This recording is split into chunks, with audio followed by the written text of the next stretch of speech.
Salam Indonesia. Anda menyaksikan berita terkini bersama saya, Agus Jagatraya. Pada Minggu 28 Maret, tambahan harian kasus COVID-19 di Bali masih tetap 3 digit, tapi kenaikannya lebih rendah dibandingkan sehari sebelumnya, ada di bawah 125 orang. Korban jiwa COVID-19 masih dilaporkan, jumlahnya lebih rendah dibandingkan sehari sebelumnya.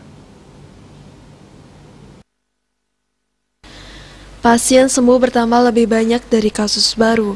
Korban jiwa masih dilaporkan. Tambahannya sama dengan sehari sebelumnya. Menurut data Satgas Penanganan COVID-19 Bali, jumlah kasus COVID-19 baru pada hari ini mencapai 121 orang. Kumulatif kasus COVID-19 yang ditangani Bali mencapai 39.323 orang.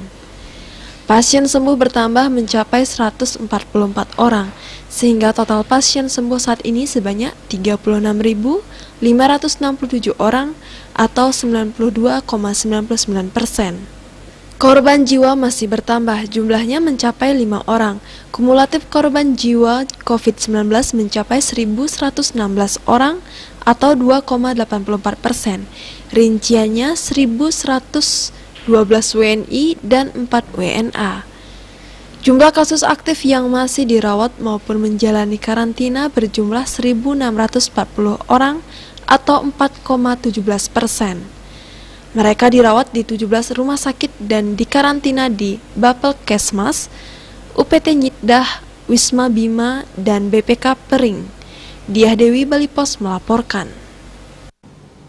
Untuk mencegah penyebaran COVID-19, ingat pesan Ibu, selalu terapkan 3M, wajib memakai masker, wajib mencuci tangan, dan wajib menjaga jarak, serta wajib menghindari kerumunan. Dengan penerapan perilaku 3M, Indonesia segera terbebas virus corona menuju Indonesia maju. Tetaplah bersama Bali TV. Salam Indonesia.